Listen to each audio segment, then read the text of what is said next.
اللہ تعالیٰ نے انسان کو جتنے بھی اعضاء دیے ہیں ان میں سے زبان بڑا منفرد عضو ہے انسان کا۔ یہ اسے دیگر مخلوقات سے ممتاز کرتی ہے۔ زبان کے ذریعے انسان اپنا ما فی ضمیر کہہ سکتا ہے، اپنی بات بیان کر سکتا ہے۔ کسی بھی چیز سے انسان جب اعتدال کے ساتھ نفع اٹھاتا ہے تو وہ چیز نفع بخش ہوتی ہے، لیکن جب اسی چیز کے ساتھ وہ غیر معتدل، لیکن اگر بغیر بھوک کے اور بلا ضرورت کھایا جائے تو اگرچہ جائز ہے، اگرچہ لذت والا ہے، اگرچہ صحیح پکا ہوا ہے، لیکن پھر بھی بیمار کرتا ہے۔ زبان انسان چلانا چاہتا ہے، استعمال کرنا چاہتا ہے، گفتگو کرنا چاہتا ہے، تو اگر تو اس زبان کا صحیح استعمال کرے تو یہ زبان بڑی فائدہ مند ثابت ہوتی ہے، نفع بخش ہوتی ہے۔ لیکن اگر اس زبان کا غلط استعمال کرتا ہے، بے جا استعمال کرتا ہے اور مبالغے کے ساتھ اسی زبان کا استعمال کرتا ہے تو سب سے بڑی آفت بھی انسان کو زبان کی وجہ سے ملتی ہے۔ ایک ڈھیر سارا طبقہ ہے جو چپ نہیں رہ سکتا، یعنی اگر وہ تھوڑی دیر چپ کر کے بیٹھیں تو آپ یہ سمجھ لیں کہ وہ بیٹھے نہیں ہوئے، سوئے ہوئے، وہ یا سو جائیں گے یا بولیں گے۔ ان کے چپ رہنے کی اللہ ماشاءاللہ صرف اتنا سبب ہوتا ہے کہ اب جناب آرام میں ہے۔ بہت گفتگو لوگ کرنا چاہتے ہیں، بہت بات کرنا چاہتے ہیں، اس کا طریقہ بتایا نا اسلام نے، کرو بات، ہر وقت کرو، لیکن ادھر ادھر کی نہ کرو، اللہ رسول کا ذکر کرو۔ بولتے رہیں ہر وقت، بے شک کریں آپ ذکر، پر کریں ذکر الہی۔ دنیا داری کی باتیں دل سخت کر دیتی ہیں۔ جب آپ دنیا داری کی گفتگو کرتے ہیں تو جھوٹ سرزد ہوتا ہے، اس کے نتائج بڑے خوفناک برآمد ہوتے ہیں۔ تو ہمیں خوبصورت طریقہ بتایا اللہ تعالیٰ نے قرآن مجید میں کہ یا ایھا الذین آمنوا اذکروا اللہ ذکرا کثیرا، اے ایمان والو تم اپنے رب کا ذکر کرو کثرت کے ساتھ۔ کتنا کرو اور اس کی حد کتنی ہو؟ فرمایا وَسَبِّحُوهُ بُكْرَةً وَأَصِيلًا، صبح و شام بس اسی کی پاکی کا بیان کرو۔ صبح ہو، شامیں ہو، راتیں ہوں، دوپہر ہو، سپہر ہو، تم اسی کی یاد میں اپنے آپ کو لگائے رکھو۔ کثرت کے ساتھ اگر کوئی تم نے کام کرنا ہے تو اللہ کی یاد ہے، اس کے نتائج برآمد ہوتے ہیں۔ انسان قلبی اطمینان محسوس کرتا ہے۔ دانشور کہتے ہیں کہ بہت زیادہ باتیں کرنے والا آدمی، بہت زیادہ باتیں کرنے والا خود بھول جاتا ہے کہ بھلا میں نے پہلے اس شخص سے کیا کہا تھا۔ بہت زیادہ باتیں کرنے والے آدمی کا حافظہ کمزور پڑنے لگتا ہے۔ بہت زیادہ گفتگو کرنے والا آدمی اعصابی طور پر تھک جاتا ہے، تھکاوٹ اسے ہونے لگتی ہے۔ لیکن اللہ کا ذکر اور اللہ کی یاد ایک ایسی چیز ہے، آپ مستقل کر کے دیکھ لیں، جتنا کرتے جائیں گے طبیعت میں تازگی آتی جائے گی، اس میں سرور آتا جائے گا، سرور۔ لیکن یہ کہ ذکر کا صرف یہی معنی نہیں ہے کہ آپ نے تسبیح پڑھنی ہے، سبحان اللہ سبحان اللہ سبحان اللہ الحمدللہ، صرف اتنا ہی معنی نہیں ہے، بلکہ صدر الافاضل سید نعیم الدین صاحب مراد آبادی رحمۃ اللہ تعالی علیہ نے ذکر کی 3 قسمیں بیان کی ہیں۔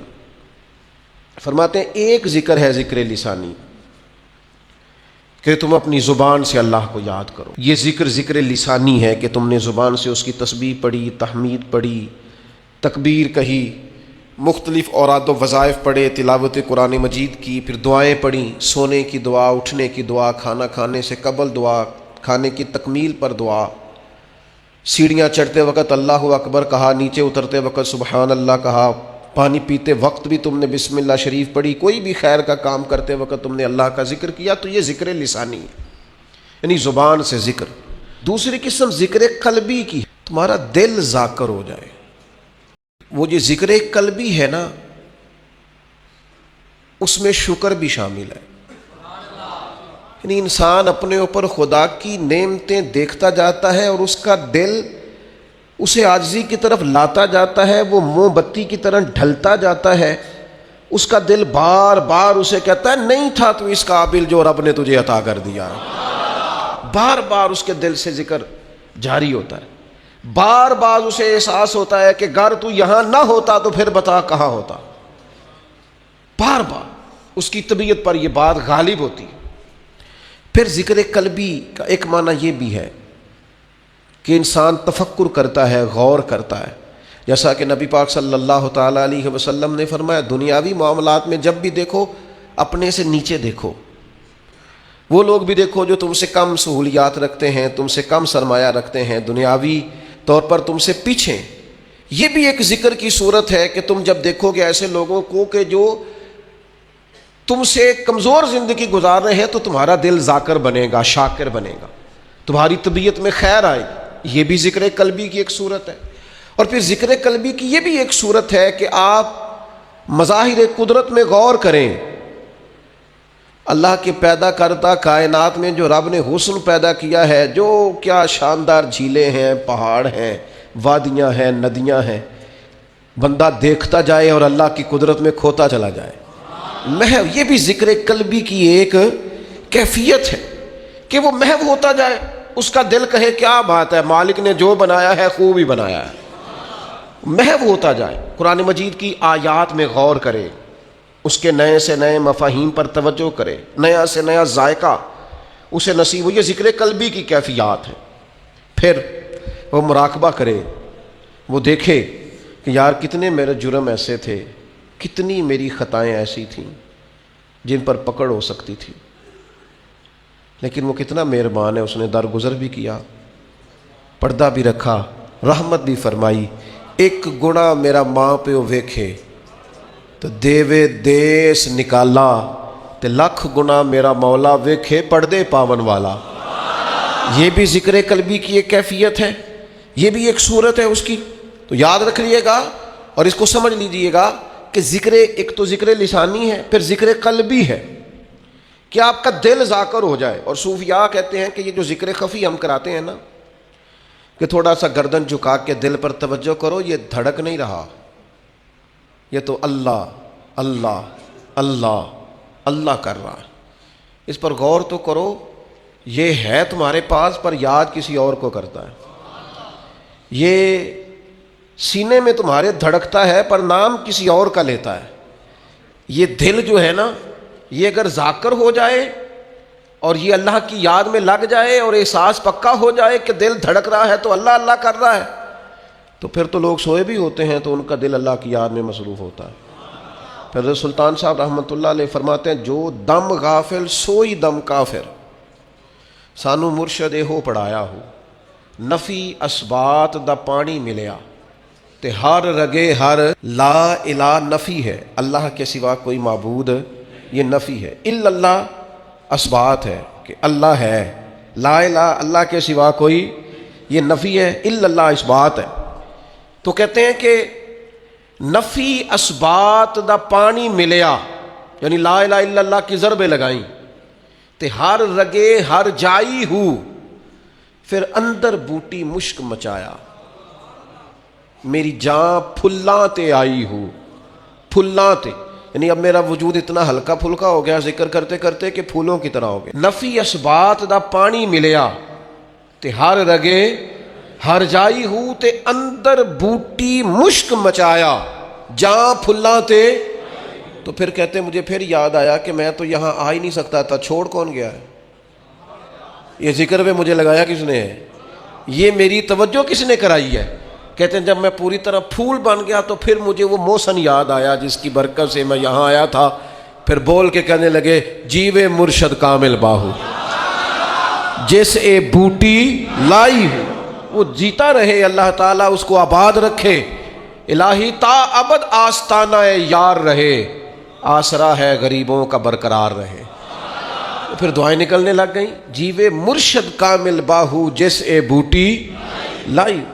تو ذکر قلبی. پھر تیسری قسم ہے ذکر بالجوارے، اعضاء کے ساتھ ذکر کرنا، یعنی اپنے وجود کو اطاعت الہی میں لگانا. جو کام اللہ کی نافرمانی کے ہیں وہ چھوڑ دینا، جو فرما برداری کے ہیں وہ کرنا. یہ بھی ذکر کی ایک قسم ہے کہ آپ اللہ یعنی رزق حلال کمانے پہ آپ لگے ہوئے ہیں، حرام سے بچ رہے ہیں، تو یہ جو آپ حلال اور طیب کمانے پہ لگے ہیں یہ بھی آپ اللہ کی یاد میں لگے ہوئے ہیں. اس پر حدیث میں دلیل بھی موجود ہے کہ نبی کریم صلی اللہ تعالیٰ علیہ وسلم نے فرمایا جو انسان رزق حلال کی تلاش میں ہے وہ بھی راہ خدا میں. تو یہ تیسری قسم ہے کہ آپ اللہ کی اطاعت میں لگے ہوئے ہوں اس میں پھر اگر آپ جہاد میں ہیں تو پھر بھی ذکر الہی میں ہیں، تبلیغ دین میں ہیں تو پھر بھی ذکر الہی میں ہیں، قرآن مجید پڑھا رہے ہیں تو پھر بھی ذکر الہی میں ہیں، پڑھ رہے ہیں تو پھر بھی ذکر الہی میں ہیں، کتاب و سنت کی نشر و اشاعت میں، تبلیغ میں، تعلیم میں جتنا آپ کا وقت گزر رہا ہے سارا ذکر الہی میں۔ تو یہ ذکر الہی کی 3 اقسام ہیں، ان میں سے کوئی بھی نصیب ہو گئی تو اللہ کی یاد نصیب ہو گئی۔ بڑے نتیجے ہیں ذکر کے، حدیث پاک میں بڑے نتیجے ہیں۔ حضور نے فرمایا فرشتے ڈھونڈتے پھرتے ہیں ذکر کی مجلسیں، فرشتے ڈھونڈتے پھرتے، پھر وہ جہاں مل جاتی ہیں وہاں بیٹھ جاتے ہیں۔ کون؟ پھر بیٹھ جاتے ہیں ذکر کی مجلس میں، پھر وہ لوٹ کے جاتے ہیں، پھر مالک پوچھتا ہے کہاں سے آئے ہو؟ حضور خود فرماتے ہیں، یہ بات بیان کر کے کریم خود فرماتے ہیں اگرچہ اللہ جانتا ہے، اسے پتہ ہے کہاں سے آئے ہیں، کہاں سے آئے ہو؟ عرض کرتے ہیں مالک کچھ لوگ تیری یاد میں بیٹھے تھے، ہم بھی ان کے پاس بیٹھ گئے۔ چلیں اتنا بڑا میں درویش نہیں ہوں، اتنا بڑا فقیر نہیں ہوں کہ میں کوئی دعویٰ کروں، پر چلو ہلکی سی بات کرنے کا تو میں حق رکھتا ہوں۔ ذکر الہی والے درویش وہ ہوتے ہیں جو فرشتوں کو بھی مست کر دیتے ہیں، مست کر دیتے ہیں۔ ہاں، تر دامنی پہ شیخ ہماری نہ جائیے، دامن نہ چھوڑ دیں تو فرشتے وضو کریں۔ ہاں ہاں، کہاں سے آئے ہو؟ مالک وہ یاد الہی میں بیٹھے تھے، ہم بھی وہاں بیٹھ گئے۔ اللہ فرماتا ہے وہ کیا کہتے تھے؟ تیری میری باتیں وہاں ہو رہی ہیں، کیا کہتے تھے؟ مالک ڈر رہے تھے دوزخ سے، تیرے عذاب سے ڈرتے تھے۔ فرمایا انہوں نے دوزخ دیکھی ہے؟ یا اللہ نہیں۔ فرمایا دیکھ لیتے اور ڈرتے؟ تو رب فرماتے فرشتوں پھر گواہ ہو جاؤ، میں نے سب کو دوزخ سے آزاد کر دیا، وہ جتنے اس مجلس میں تھے سب کو میں نے آزاد کر دیا۔ تو پھر اللہ فرماتے وہ مانگتے کیا تھے؟ پھر بولے اقبال، پھر بولے اقبال، خود ہی کو کر بلند اتنا، کیا مانگتے تھے؟ کہا تیرے فضل کے سوالی تھے، چاہتے تھے کہ جس جنت کی بشارتیں کتاب و سنت میں ہیں وہ انہیں ملے۔ تو اللہ فرماتا ہے پھر تم گواہ ہو جاؤ نا، میں نے دے دی ہے انہیں جنت، ان کی ہو گئی۔ فرشتے، مجھے ایسے لگتا ہے کہ گویا فرشتوں کو بھی ان سے پیار ہو گیا ہے، وہ ذکر والوں سے پیار ہو گیا ہے۔ تو فرشتے نے بات اور ایک اور بات کر دی، کہنے لگے مالک کچھ بندے ویسے بھی آئے تھے، ذکر کے لیے نہیں آئے تھے، اون جی کم ساڑے ہوتے کسی نال کوئی، کچھ ویسے بھی آئے تھے، وہ فی نفس ہی ذکر کے لیے تو نہیں آئے، ویسے ہی آ گئے۔ اللہ کریم فرماتے ہیں گواہ ہو جاؤ میں نے انہیں بھی جنت عطا کر دی۔ اور حدیث کے لفظ یہ ہیں کہ اہل ذکر کے پاس بیٹھنے والا بندہ بھی کبھی شکی نہیں رہتا، بدبخت نہیں رہتا، اللہ اسے بھی نیک بخت بنا دیا کرتا۔ اور ذکر الہی کا جو سب سے بڑا مرتبہ میں سمجھاؤں وہ قرآن مجید کی یہ آیت ہے، فَاذْكُرُونِي أَذْكُرْكُمْ۔ کیا یہ بڑی عبادات اور بھی ہے، پر خدا کو یاد کرنے کا یہ ذائقہ اور جو اجر اس کا اللہ نے بیان کیا ہے، وہ یار میرا تو ذکر کبھی مجھے خدا کی قسم، میں نے کبھی قسم بڑی کم اٹھا، تو خدا کی قسم کبھی مجھے پتہ چل جائے نا میرے پیر نے کہیں بیٹھ کے میرا ذکر کیا ہے، میں تو صدقے ہو مر جاؤں لوگوں پہ جو مجھے آ کے بتائیں اس نے میرا نام لیا ہے، انہوں نے آج بات کی ہے۔ اس پتے سے ڈھونڈنا قاصد میرے محبوب کو، کالی زلف تے آنکھ مستانی ہے، پتہ تو چلے نا اس نے میرا ذکر کیا۔ استاد صاحب کہہ رہے تھے، اور فرشتوں کی مجلس میں ذکر ہو جائے، اور یار یہ اس کا انداز تو دیکھو قرآن مجید کی آیت کا، انوکھا نرالا، یعنی ذکر پر ثواب بھی ہے، لیکن ذکر الہی پر اجر کا یہ رنگ، اس عبادت پر یہ انداز نوازنے کا، فَاذْكُرُونِي أَذْكُرْكُمْ، تم مجھے یاد کرو میں تمہیں یاد کروں گا، یعنی اللہ کی بارگاہ میں ذکر ہوگا، مجرموں کا، کمزوروں کا، ضعیفوں کا، جن کے نام کی کوئی شہرت نہیں، جنہیں کوئی نہیں جانتا، فرمایا تم مجھے یاد کرو میں تمہیں یاد کروں گا۔ اور حضور علیہ السلام نے فرمایا تم زمین پر رب کو یاد کرتے ہو، اللہ فرشتوں میں تمہارا ذکر کرتا ہے، اگر تم اسے تنہائی میں یاد کرتے ہو تو کریم بھی تمہیں یاد کرتا ہے، اور اگر تم لوگوں کے بیچ یاد کرتے ہو تو اللہ فرشتوں کے درمیان تمہارا ذکر فرماتا ہے۔ تم مجھے یاد کرو. اور فاضل بریلوی رحمۃ اللہ علیہ نے جو ترجمہ کیا وہ بڑا انوکھا ہے. فرمایا رب کہتا ہے فاذکرونی اذکرکم، تم مجھے یاد کرو میں تمہارا چرچا کروں گا. جگہ جگہ تمہاری یاد ہوگی، جگہ جگہ جگہ جگہ میری یاد بچھی ہے پیارے رستہ دیکھ کے چل. جگہ جگہ میری یاد بچھی ہے پیارے رستہ دیکھ کے چل. اور مجھ سے اتنی نفرت ہے تو پھر میرے دیش سے دور نکل. یہاں تو گلی گلی پتا پتا ڈالی ڈالی حال ہمارا جانے ہے. جانے نہ جانے گل ہی نہ جانے باغ تو سارا ہی جانے ہے.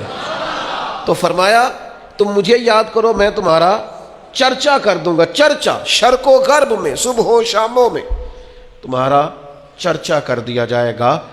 طیبہ کے سارے خادم پہچانتے ہیں مجھ کو. مرحوم اقبال عظیم نے کمال بات کی، کہنے لگے طیبہ کے سب گداگر پہچانتے ہیں مجھ کو خبر نہیں تھی میں اس قدر بڑا ہوں.